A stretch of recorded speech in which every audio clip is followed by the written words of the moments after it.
আমরা কোনো ভূমিকা ছাড়াই বক্তব্য আরম্ভ করছি। আমি চাইছি আজকে যে আপনাদের একটা ক্লাস দিয়ে যাব, একটা পড়া দিয়ে যাব। আমরা সাধারণত বক্তব্য শুনতে কিছুক্ষণ বসে শুনে সকাল হতে হতে সব মাথাতে নাই, সব শেষ হয়ে গেছে, এরকম আমাদের অবস্থা হয়ে থাকে। আমি এই অবস্থার প্রতি খুবই দুঃখিত, খুবই কষ্ট পাই। লক্ষ লক্ষ টাকা ব্যয় করে জালসা করা হলো, আলেম ওলামাকে ডাকা হলো, তারা কত কষ্ট করে এখানে আসলেন, বক্তব্য রাখলেন, আর আমি হচ্ছে কি সকাল হতে হতে কোনো কিছু আমার খাতা কলমে নাই। যদি জালসার পরবর্তী দিনে বেলা 10টার সময় কোনো ভাইকে ধরে জিজ্ঞেস করা হয়, কালকে যে জালসাটা শুনেছো তার একটা হাদিস, একটা কোরআনের আয়াত যা শুনেছো বুঝেছো সেটা বলো তো, আমার মনে হয় এইরকম প্রশ্ন যদি 100 জনকে করা হয় তো এক এক দুটার কথা বলা যায় না, 98টাই কিছুই বলতে পারবে না। তা আমি সেরকম বক্তব্য দিতে চাইবো না এবং সেরকম কোনো আলোচনা করতে চাইবো না। আমি আপনাকে একটা পড়া দিতে যাব, যেমন মাস্টাররা, যেমন মৌলানা সাহেবেরা ক্লাসে গিয়ে বাচ্চাটাকে পড়ায় আর বলে যে এই পড়াটা বাড়ি গিয়ে করে নিয়ে আসিও। তা আপনাকেও আমি আমার নির্ধারিত সময়ের মধ্যে একটা পড়া দিব। এটা শুধু পড়াই নয়, এই পড়া আপনার জীবনের দিক নির্দেশনাকে তয় করবে। আপনি মুসলমান থাকবেন না মুসলমান থাকতে চান না সেইটা পরিষ্কার করবে। আপনি আল্লাহর সামনে মুসলিম হয়ে দাঁড়াবেন সেই যোগ্যতা আপনার ভেতরে থাকবে না থাকবে না সেটা পড়া দেব। এবং মানুষের যে ভ্রম ধারণা, মানুষের নিজস্ব তৈরি করা যে ইসলাম, সেই ইসলাম যে সেই দিন আপনার চোখের সামনে ভেসে যাবে, আপনার বিন্দু মাত্র কোনো উপকার করতে পারবো না, সেই অবস্থার ব্যাখ্যা করব, সেই পড়াটা আপনাকে দেব। বন্ধুগণ, সাধারণত আমাদের এই ধারণা হয়ে গেছে, এটা মারাত্মক ধারণা বললে চলে, যে মুসলিম হওয়ার জন্য কোন মুসলিম পরিবারে জন্মগ্রহণ করে নেওয়া যথেষ্ট। আমি কি ভুল বলছি ভাই? আমাদের অনেকের ধারণা হয়ে গেছে, অনেকের ধারণা হয়ে গেছে যে আমি কোন মুসলিম পরিবারে যদি জন্মগ্রহণ করি, আমার নাম রেখে দেওয়া হয় আব্দুর রহমান, আব্দুল জব্বার, আব্দুল সুবহান, তাহলে আমি মুসলমান। একদম একটুকু এদিক ওদিক আমি কোনো কথা বলছি না, এটা আমাদের ধারণা। আমি একটু পরে আবার এই প্রশ্নগুলো করব আর জানতে চাইবো যে কোরআন হাদিস কি আপনার এই ধারণার মুসলমান হওয়াকে সাপোর্ট করে না করে না। আমাদের অনেকের ধারণা হয়ে যায় যে আমার মুসলমান হওয়ার জন্য কোন মুসলিম গ্রাম, জানিপুর গ্রাম, রামপুর গ্রাম, আরো কোন গ্রাম, ওই গ্রামে সমস্ত মানুষেরা মুসলমান বসবাস করে, তার মাঝে আমিও একজন মুসলমান, ওই গ্রামে যেহেতু আমার বাড়ি সেই জন্য আমি মুসলমান, তারা নিজেকে মুসলমান ভাবে।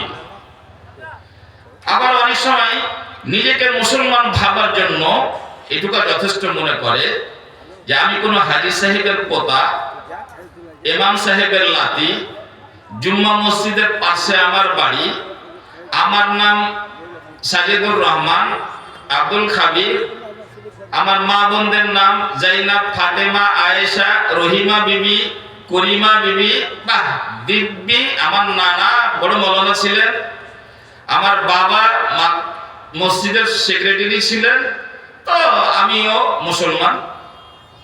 মানে ওখানে কোনো যে অভাব আছে বা মুসলমান হতে কোনো রকমের সন্দেহ আছে তা তো আমাদের কোনোদিন হয় না।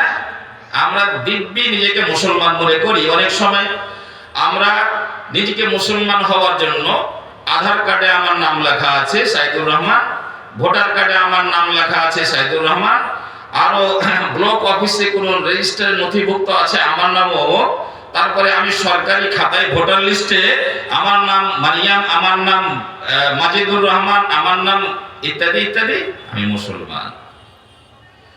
তারপরে আরেকটু উন্নত মানের মুসলমানের কথা বলি।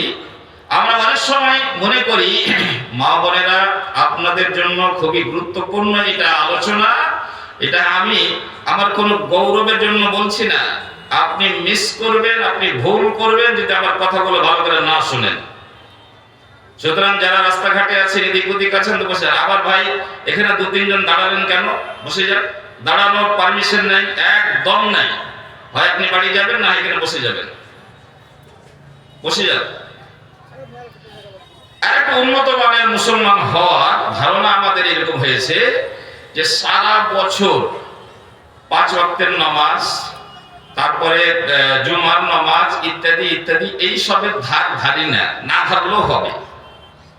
কি করতে হবে? ঈদ আর বকরা ঈদের সময় ঠিকঠাক নতুন জামা কাপড় পরে ঈদগাহে পাইতারা সাইতারা করে নিলে আমি দিব্যি মুসলমান, একদম আমার মুসলমান হওয়াতে কোনো সন্দেহ নেই। আর একটু উন্নত মানের মুসলমান, যে গোটা সপ্তাহের যে 5 বার আল্লাহ প্রতিদিন নামাজকে ফরজ করে রেখেছেন বা আরো তার আনুষঙ্গিক ইসলামী বিধি বিধান আছে, একটারও ধার ধারে না, একটারও ধার ধারে না। বরং করে কি, ওর মনে যা হয় তাই করে। হালাল তো হালালও করে, হারাম তো হারামও করে, যেটা করতে হয় না সেটাও করে, যেটা না করতে হয় সেটাও করে। আর ঠিকই একই অবস্থা আমাদের বাড়িতে মা বোনদের সাথে ঘটে যায়। ইসলামে কোনটা নিষেধ করেছে, কোনটা মানে নিষেধ করে নাই, ও সবের তারতম্য ছাড়াই তাদের মনে যা যা ধরে তারা সেটাই করে। মানে আমি বেশি ব্যাখ্যা করার জন্য সময় পাচ্ছি না। একদম শরীয়ত বিরোধী, পায়ে পায়ে প্রত্যেকটা কাজে শরীয়ত বিরোধী কাজ করে যাচ্ছে এবং নিজেকে দিব্যি মুসলমান মনে করছে। যারা পুরুষ সমাজের মানুষ তারা শুক্রবারের দিন জুমার নামাজ পড়তে চলে গেল, তো মনে হচ্ছে যে আল্লাহর কতগুলো যে উপকার করতে গেল। মানে আল্লাহ খুব বিপদে পড়ে গেছিল, আল্লাহ ভোটে পাস করা মুশকিল হয়ে গেছিল। আমার মতন ছ্যাঁচড় পচ্চড় হারামখোর মুসলমান জুমার নামাজ পড়ে এলো, আর ভাব ভঙ্গিমাটা এমন যে মনে হয় বিরাট বড় আমি কিছু মুসলমান জুমার নামাজ পড়ি। এটা হচ্ছে এক ধরনের মুসলমান মনে করা। তারপরে যারা 5 ওয়াক্তের নামাজ পড়ে ইসলামের বিধি বিধানকে কিছুটা মান্য করে, চেষ্টা করে, আমি ওই জায়গায় যাচ্ছি না এখন। আমি এই যতটুকু আলোচনা করলাম, যেই যে সূত্র ধরে আমরা নিজেকে মুসলমান মনে করে থাকি, আমার মায়েরা বোনেরা যেইভাবে নিজেকে মুসলমান মনে করে থাকে, মাইকের আওয়াজ তো যথেষ্ট কম করে গো, তো তুমি শুনতে পাও না নাকি যে তোমাকে দাঁড়াতে দেওয়া হবে না, এখানে বসো? কে তোমাকে বলেছে দাঁড়িয়ে থাকতে হবে? বসো।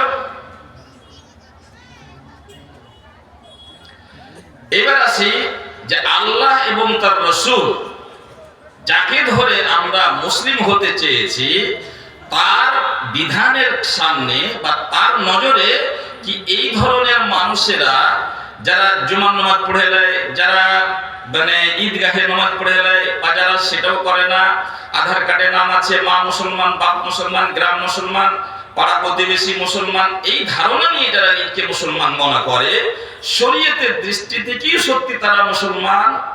এটা যদি জানতে চান তাহলে তার উত্তর হলো যে এই জুমা পড়া থেকে নিয়ে এই আগে পর্যন্ত যত ক্যাটাগরি আমরা আজকে বর্ণনা করলাম, একটাও আল্লাহ রাব্বুল আলামিনের কাছে 1 পয়সার কোনো মূল্য নাই, 1 পয়সার কোনো মূল্য নাই। আপনি কি এই 4-5 গ্রুপের মধ্যেকার একজন নন? যদি হয়ে থাকেন তাহলে ভালো করে ভেবে নেন। আমি এখানে সময়ের অভাব আছে, তবু আপনার সান্ত্বনার জন্য খালি 2-1টা উদাহরণ দেব যে আবেগের নাম ইসলাম নয়, কিছু কুদাফান্দা করার নাম ইসলাম নয়, কোন প্রথা এবং প্রচলনের আবহে বয়ে যাওয়ার নাম ইসলাম নয়, ইসলাম কোন দাবির নাম নয়, ইসলাম কোন খাতা খতিয়ানের নাম নয়, ইসলাম কোন কার আইডেন্টি কার্ডের নাম ইসলাম নয়। বংশসূত্রে, মাতৃসূত্রে, পিতৃসূত্রে আপনি মুসলমান প্রমাণ করবেন আল্লাহর কাছে, আল্লাহ তাআলা বহুদিন আগেই সেটা অস্বীকার করে বসে আছেন। আমাদের জানা আছে নবী করিম সাল্লাল্লাহু আলাইহি ওয়াসাল্লামের মা বিশ্ব নবীকে জন্ম দিয়েছেন, নবীদের সর্দার, তাকে গর্ভধারণ করেছিলেন। মা বোনেরা ভালো করে শুনবেন, তারপরে তাকে জন্ম দিলেন, তারপরে লালন পালন হলো, কিছু দিন কাটলো, 6 বছর বয়সে তার মাও পৃথিবী থেকে চলে গেলেন। বাবা তো আগেই চলে গেছিলেন, যার মাধ্যমে বিশ্ববাসী সাইয়্যিদুল আউয়ালিন ওয়াল আখিরিনের মতো নবী পেয়েছিলেন। সেই মাতা এবং সেই পিতার মর্যাদা কত হওয়া উচিত, তারপরও কি ঘটেছে ওটা শুনে নেন। বললেন যে এই মৌলানাটা ইমুলবি সাহেবটা খুব টাঢ়া, ইমুলবি সাহেবটা খুব পড়া না, আমার পড়া নিয়েও কোনো মতলব নেই, টাঢ়া নিয়েও কোনো মতলব নেই, আমি তোমার কাছে মধু হয়েও আমার কোনো কাজ নেই, ক্ষীর হয়েও কোনো কাজ নেই, বক্তব্য দেবো বাড়ি চলে যাবো। কোরআন হাদিস যেটা সেটা বলছি আপনাকে। আপনারা কি জানেন যে আল্লাহ রাসূলের সেই মা কোথায় থাকবেন? নিশ্চয়ই জানা আছে। সেই বাবা কোথায় থাকবেন? নিশ্চয়ই জানা আছে। সহি মুসলিমের রিওয়ায়াত অনুযায়ী আল্লাহ রাসূল নিজেই বলছেন, এক সাহাবী জিজ্ঞেস করছেন, আইনা আবি, আমার বাবা কোথায় থাকবে আল্লাহ রাসূল? আমি তো সাহাবী হয়েছি, আল্লাহর রহমতে ইসলাম কবুল করেছি, কিন্তু আমার বাবা কি হবে? আল্লাহ রাসূল উত্তর দিলেন, আবু কাফির না, তোমার বাবা জাহান্নামে থাকবেন। কষ্ট পেল লোকটা, মন খারাপ হলো। মন তো খারাপ হবে। আল্লাহ রাসূল বুঝতে পারলেন, তাকে ডেকে বললেন, আবু কা ওয়া আবি ফিন্নার, কষ্ট পাচ্ছ? আরে তোমার বাবা জাহান্নামে থাকবে, আমারও বাবা জাহান্নামে থাকবে। বাবা বাবা করলে কিছু হয় না, মা মা করলে কিছু হয় না, মায়ের পরিচয় দিয়ে কিছু হবে না, বাবার পরিচয় দিয়ে কিছু হবে না। সোজা যে আল্লাহকে মানতে পারবে সেই একমাত্র মুসলমান, যে শিরকে ত্যাগ করতে পারবে সেই মুসলমান, যে আমার নাযিলকৃত বিধানের সামনে মাথা নত করবে, চিনবে, জানবে, সেই শুধু মুসলমান। হোক সেটা তোমার বাবা, হোক সেটা তোমার মা, সে যাবে। তো নবীর মাকে আর বাপকে ছাড়া হলো না, তো নবীর মা আর বাপ থেকে কি আমাদের মা বাপ গুলো মহান? ভালো করে মনে রাখবেন। আপনাকে পড়া দিচ্ছি, কিন্তু আমি বক্তব্য দিচ্ছি না, আপনি বক্তব্য শুনছেন না, আপনাকে পড়া দিচ্ছি। আপনি মিলিয়ে নেবেন নিজের নিজের হিসাব, যে আমি কোন ক্যাটাগরিতে পড়ি। আচ্ছা, এটাকে ছাড়েন। আল্লাহ নবীর চাচা আব্দুল মুত্তালিব, না আবু তালিব বাপ মরে গেলেন যখন, মা মরে গেলেন যখন, দাদাও মরে গেলেন আব্দুল মুত্তালিব। তো আস্তে আস্তে আল্লাহ নবী মানুষ হচ্ছেন কোথায়? চাচা আবু তালিবের বাড়িতে। বড় হলেন, বড় হতে হতে নবুয়তের দায় ভার পড়লো তার ঘাড়ে। আল্লাহ তাকে নবী নির্বাচন করলেন, এবং নবী নবুয়তের পরে এবার বলা হলো যে না, ঘরে বসে আর হবে না, ফাসদা বিমা তুমার, এখন বাইরে বের হও, এলান করো যে শিরক করা চলবে না, একমাত্র আল্লাহ রাব্বুল আলামিনের সামনে মাথা নত করা ছাড়া কাউরির সামনে মাথা নত করা যাবে না, কাউরির ইবাদত করা যাবে না, কাউরির পূজা পাঠ করা যাবে না। এই কথা বাড়ি থেকে বের হও আর বলো। আল্লাহ নবী নিজের দায়িত্ব পালন করার জন্য বেরিয়ে পড়ছেন। আর যেই লোকটা 40 বছর ধরে এক ছিঁড়া ফাটা সমাজের, দুর্নীতির শেষ নেই, মানুষের কৃষ্টি কালচার নেই, সব হারিয়ে গেছে, এমন এক সমাজে তিনিও মানুষ হচ্ছেন। সমাজের মানুষ তার কোনো ভুল ধরতে পারছেন না। ছেলে খুব ভালো, মানুষ খুব ভালো, নবী হবে হবে না এরকম কোনো আলোচনাও ছিল না। তাকে সেই সমাজের মানুষেরা তাকে আল আমিন আস-সাদিক বলেছিল।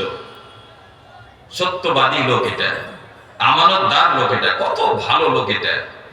এই ভালো লোকটাই যখনই আল্লাহর সেই আদেশ পালন করার তাগিদে যখন মক্কাবাসীর সামনে দাওয়াত তুলে ধরলেন, ওগো মানুষেরা, তোমরা এক আল্লাহর ইবাদত বান্দেগি করো, আর যত মাবুদানে বাতিল আছে সমস্তকে ত্যাগ করে দাও, তাদের ইবাদত বান্দেগি করা চলবে না, তাদের সামনে মাথা নত করা যাবে না।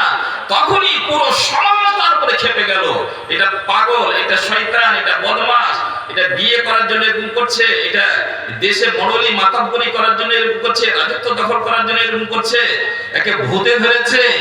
এগুলো কথাগুলো বলেনি। তারপরে দিনের দিন তার শত্রুতার চরম জায়গায় পৌঁছে যায়। বাড়ি থেকে বের হলে তাকে হত্যা করা হবে, বিভিন্ন রকমের ষড়যন্ত্র চলছে।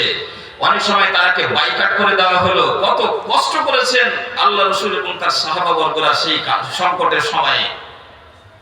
এবং পরিস্থিতি এমন দাঁড়ালো যে এইবার বাড়ি থেকে বের হলে আর বোধহয় বাড়ি ফিরবে এরকম আর বোধহয় পরিবেশ নয়। এই সময়ে আবু তালিব বাড়ি থেকে বের হলেন এবং কুরাইশ বংশের সামনে, মক্কাবাসীর সামনে তিনি ঘোষণা করলেন যে আমার ভাতিজা যা বলছে সেটাই সত্য এবং সেই সত্যের সে প্রসার এবং প্রসার করবে। কেউ যদি কাউরের মা যদি কাউকে ঠিকঠাক দুধ খাওয়িয়ে থাকে তাহলে বাড়ি থেকে বের হয়ে এসো আর মুহাম্মাদের গায়ে হাত লাগিয়ে দেখাও। তিনি বলেছিলেন, এত বড় উপকার করেছিলেন যে সারা বিশ্বের মুসলমানেরা, তিনি কাফের হতে গেল, সারা বিশ্বের মুসলমানেরা তার কাছে ঋণী, তার কাছে ঋণী। সেদিন আবু তালেবের হুঙ্কার যদি না হতো, আল্লাহ ভালো জানে ইসলাম গড়তে গড়তে আমাদের বর্ডার পর্যন্ত পার হতো কিনা, কোথায় যে ইসলাম গুটিয়ে থেকে যেত। কিন্তু আল্লাহর মর্জি ভাবে আছে, আল্লাহ কাউকে না কাউকে দিয়ে তার দ্বীনকে প্রতিষ্ঠিত করেছেন। কিন্তু লোকটা তো সেটাই, আবু তালেব। তারপরে রাসূলুল্লাহ সাল্লাল্লাহু আলাইহি ওয়াসাল্লাম এক নতুন করে সাহস পেলেন এবং ধীরে ধীরে দাওয়াতের কাজ চালিয়ে যেতে থাকলেন। এত বড় মানে নবীর উপকারী, নবীর পৃষ্ঠপোষক, নবীর লালন পালনকারী এবং সারা বিশ্বের মুসলমানদের পক্ষে কথা বলনেওয়ালা এবং তৎকালীন ইসলামী দাওয়াতকে সাপোর্ট করনেওয়ালা আবু তালেব সম্বন্ধে রাসূলুল্লাহ সাল্লাল্লাহু আলাইহি ওয়াসাল্লাম কি বলেছেন জানেন? অনেক জানা আছে, অনেক শোনা আছে। আমার বিশ্বাস যে আপনি ওই ঘটনা অনেক শুনেছেন। আপনাকে শোনাতে আমি আজকে চাই না, আপনাকে শুধু ভাবাতে চাইছি। যখন আবু তালেব শয্যাশায়ী, বিছানায় একদম মরণমুখী, তখন আল্লাহ রাসূল বসে আছেন মাথার কাছে আর তার মাথায় হাত বোলাচ্ছেন আর বলছেন, এই চাচা গো, আপনি আমাকে বাবার মতো আদর স্নেহ দিয়েছেন, দাদুর মতো আদর স্নেহ দিয়েছেন, আপনি আমার মা হয়ে মায়ের মতো সেবা যত্ন করেছেন, সব কিছু করেছেন চাচা, তারপরও বোধহয় আপনার আমি কোনো উপকার করতে পারবো না গো চাচা। কুল্লি কালিমাতান ওয়াহাজ্জু লাকা বিহা ইনদাল্লাহি ইয়াওমাল কিয়ামাহ। আল্লাহ, চাচা গো, তোমার যদি আমি কোনো উপকার করতে পারি তাহলে সেই দরজাটা খুলতে হবে, সেটা হচ্ছে কালিমায়ে শাহাদাত তোমাকে পাঠ করতে হবে, উচ্চারণ করতে হবে যে আল্লাহ ছাড়া সত্য কোনো মাবুদ নেই এবং মুহাম্মদ আল্লাহর প্রেরিত রাসূল এবং বান্দা। শুধু এই কথাটা উচ্চারণ করো। আমি তো জানি তোমার অন্তরে সেটা আছে, কিন্তু তোমার মুখ থেকে না বের হলে আমি আল্লাহর কাছে কি নিয়ে যাব? চাচাকে বলো একবার, চাচাকে বলো একবার। চাচা বলতেও চাইছিলেন, কিন্তু তার পায়ের সামনে উমাইয়া বিন খালাফ, আবু জাহালের মতো লোক আরো তার সাথী সঙ্গে বসে আছে। বলছে, আবু তালেব, তোমার বাপকে আমরা সর্দার মেরেছি, তোমার দাদুকে আমরা সম্মানিত, তোমার 14 গোষ্ঠীকে আমরা মাথায় করে থেকেছি, আর তোমরা আজকে আমাদের মাথা থেকে আছড়ে ফেলে দিবে? আতারগাবু আমিল্লাতে আবাইক, তুমি কি তোমার বাপ দাদার ধর্ম থেকে তোমার ভাতিজার কথা শুনে বিচ্যুত হয়ে যাবে? আজ আমাদের জায়গা রাখবে না তুমি? তোমাদের সবকে মোড়ল মানলাম, সবকে সরকার মানলাম, আর আমাদের এইভাবে অপমান করবে? যার কপালে হেদায়েত নাই তাকে কে হেদায়েত দিবে? এই জন্য তো প্রত্যেক নফলে, সুন্নাতে, ফরজে ভিক্ষা চাইতে বলেছে আল্লাহ। যে আবু তালেব পাইনি রে, তুই চেয়ে নে, ইহদিনাস সিরাতাল মুস্তাকিম, আল্লাহ তুমি আমাকে হেদায়েত দাও, হেদায়েত দাও। হেদায়েতই হচ্ছে পৃথিবীর সবচাইতে মূল্যবান সম্পদ, যেটা যেখানে সেখানে পাওয়া যায় না। আবু তালেবের কপালে বোধহয় সেটা ছিল না। আবু তালেব একবার ভাতিজার দিকে দেখছেন, একবার তাদের দিকে দেখছেন, এই করতে করতে করতে করতে আজরাইল তার জান কবজ করে নিল, কিন্তু ইসলামের সেই বাক্যটা উচ্চারণ করলো না। আল্লাহ রাসূল তার সেই প্রিয় চাচা সম্বন্ধে কি বলেছেন, যেটা সত্য কথা সেটাই বলেছেন। উম্মতকে ফাঁকি দেয়নি, আবু তালেবের বংশধরকে ফাঁকি দেয়নি। তিনি বলেছেন যেটা আসল ঘটবে সেটাই বলেছেন। যত জাহান্নামী হবে সেই সমস্ত জাহান্নামের মধ্যে আমার চাচা আবু তালেবকে সর্বনিম্ন শাস্তি দেওয়া হবে। শুনেছেন? শুনেছেন? আমি শোনাতে আপনাকে চাই না, আপনাকে ভাবাতে চাইছি। ওখানে ভাবার কিছু আছে না নাই? যে তার পায়ে একটা আগুনের জুতা দিয়ে পরিয়ে দেওয়া হবে, জাহান্নামের জুতা পরিয়ে দেওয়া হবে, এবং সেই জুতা এত উত্তপ্ত হবে, এত তার তাপ হবে, তো তার সারা শরীর টকবক করে ফুটবে, তার মস্তিষ্ক টকবক করে ফুটবে, সেটাই সহ্য করার মতো হবে না। এটা হচ্ছে আমার চাচা আবু তালেবকে বাঁচতে হলো না। মুসলমানের দাবি করার ফাঁক নাই, সুযোগ নাই। আল্লাহ রসুলের বাড়ি, আল্লাহ রসুলের বংশ, আল্লাহ রসুলের এত বড় হিতাকাঙ্ক্ষী, আল্লাহ রসুলের নিজের চাচা, তাও হলো না। তাহলে বাড়িতে ঘটনা বা ওইরকম ঘটনা, তাহলে আমরা কোন সাহসে এটা মনে করেছি যে আমাদের কোন মুসলিম গ্রামে জন্ম, তাদের বাড়ি কোথায় ছিল? কাবার পাশে। যারা হজ করতে গেছেন দেখে এসেছেন, মাঝখানে খালি মানে সাফা আর মারওয়ার যেটা রাস্তা, সেই রাস্তার পরেই এই কোরেশ বংশের গোটা বাড়ি ছিল, চারিদিকে গোটায় বাড়ি ছিল। আর ওখানে কাবা, কাবার পাশে বাড়ি হয়ে কোনো লাভ হলো না। আল্লাহ রসুলের বংশে জন্মগ্রহণ করে কোনো লাভ হলো না। মক্কা নগরীতে জন্মগ্রহণ করে কোনো লাভ হলো না। তা আসলে ব্যাপার হচ্ছে কি, যে কোনো দাবি দাবার নাম ইসলাম নয়, কোনো আবেগের নাম ইসলাম নয়। আর যাকে তাকে বা যা ইচ্ছা যেটা যেই কোনো জিনিস দিয়ে ইসলাম প্রমাণ করা যায় না। আপনার মগজ মাথা সব পরিষ্কার করেলেন, এর মধ্যে কোনো একটা সূত্র যা আমাদের সর্বসাধারণের মাথায় জেগে গেছে, যা আমরা বোধহয় মুসলমান, জানিপুরের গ্রাম, কেউ টুপি পরি, কেউ পাঞ্জাবি পরি, কেউ নামাজ পড়ি, কেউ পড়ি না, কেউ হারাম খাই, কেউ হালাল খাই, এভাবে গজামেল আর গড়মিশালে জীবনযাপন হয়ে আমাদের। আর তারপরও আমরা দিব্যি নিজেকে মুসলমান মনে করি। কেউ মরে তখন সবাই মিলে যায়, জানাজা পড়ি, সবাই মিলে তাকে কাফন দাফন করি। আমাদের মানে ধারণাও হয় না যে আমাদের দশাটা কি হবে। বন্ধুগণ, ইসলামের কাছে এই সব ধ্যান ধারণার কোনো মূল্য নেই। তাহলে কি করতে হবে? আপনি যদি সত্যি সত্যি নিজেকে মুসলমান মনে করেন, আর করাই উচিত, আপনি যদি মনে করেন যে আমি যখন মরবো তখন ইসলামের উপরে যেন আমার মৃত্যু হয়, আপনার ইসলামের উপরে মৃত্যু না হতে গেলে আপনার কেসা কাহিনী সব খতম। আপনি যদি মনে করেন যে কবরে যখন আমাকে ফেরেশতা উঠাবে তখন যেন আমি মুসলিম হয়ে উঠে বসতে পারি, আপনি যদি এটা মনে করেন যে হাসরের ময়দানে যেই দিন আল্লাহ রাব্বুল আলামিন অত্যন্ত রাগান্বিত অবস্থায় থাকবেন এবং যাকে বলে বাদশা, যাকে বলে রাজা, সেই দিন সেই মোড়ে তিনি থাকবেন। কাউরির সাহস হবে না, কোন নবীরও সাহস হবে না তার সামনে কথা বলা।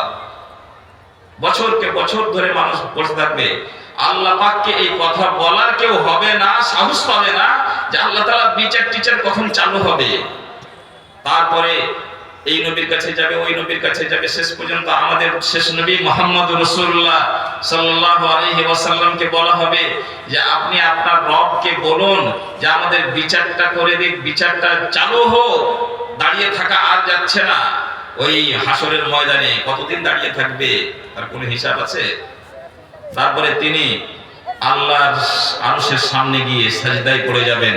তারপরে তাকে বলা হবে ইরফা রাসাকা ওয়াসালতুতা, আরে মোহাম্মদ কি হয়েছে, তুমি মাথাটা উঠাও আর তুমি আমার কাছে কি বলতে চাইছো সেটা বলো, তুমি যা চাইবে তোমাকে তা দেওয়া হবে। তারপরে আল্লাহ রাসূল মাথা উঠাবেন, দিয়ে বলবেন ইন্না ইবাদাকা লা ইউতিকুনা যালিক।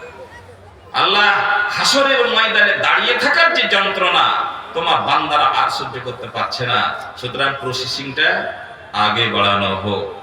এইরকম রাগান্বিত দিনে আল্লাহ যখন রাগান্বিত অবস্থায় থাকবেন, তখন আপনি মুসলমান হয়ে এসে হাসরের ময়দানে একজন মানুষ হিসেবে, মুসলিম হিসেবে দাঁড়িয়ে থাকবেন যে আল্লাহ কোন দয়া, আল্লাহর কৃপা আপনার সাহারা হবে।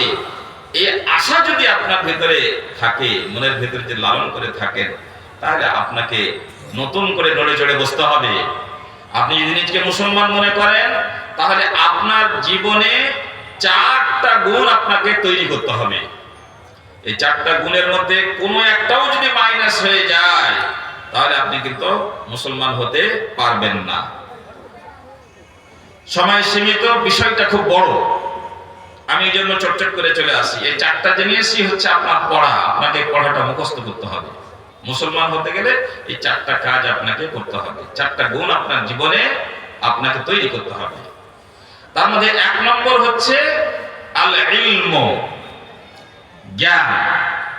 আপনাকে কিছু জিনিস জানতেই হবে, আপনাকে কিছু জিনিসের ব্যাপারে জ্ঞান অর্জন করতেই হবে। শুধু শুধু দেখে দেখে আর শুধু শুধু মূর্খামি করে, শুধু শুধু জাহিলিপনা করে আপনি মুসলমান হতে পারবেন না। আপনাকে ন্যূনতম কিছু মানে অপরিহার্য জিনিস আছে যেটা সম্বন্ধে আপনাকে জানতেই হবে। এই জানতেই হবে, এটা আপনাকে মাদ্রাসা যেতে হবে সেটা আমি বলছি না, স্কুলে যেতে হবে সেটাও বলছি না, আপনি যেই কোনো ভাবেই হোক, যার মাধ্যমেই হোক, বাবার কাছে শিখুন, মায়ের কাছে শিখুন, কোন শিক্ষকের কাছে শিখুন, কোন আলেমের কাছে শিখুন, আরো কোন জ্ঞানী মানুষের কাছে শিখুন, আপনাকে কিছু জিনিস জানতেই হবে। না জানলে মূর্খদের জন্য ইসলামে কোনো জায়গা নেই। হন আপনি হেডমাস্টার, হন আপনি কলেজের প্রফেসর, হন আপনি বড় মাপের ব্যবসায়ী, হন আপনি বড় মাপের নেতা, কিছু যায় আসে না। আপনার যদি ইসলাম সম্বন্ধে কোনো সম্যক ধারণা না থাকে, ঈমান সম্বন্ধে কোনো জ্ঞান না থাকে, ইসলামের আরকান সম্বন্ধে যদি আপনার কোনো জ্ঞান না থাকে, সেটা শিখার যদি জীবনে কোনো সময় হয়ে না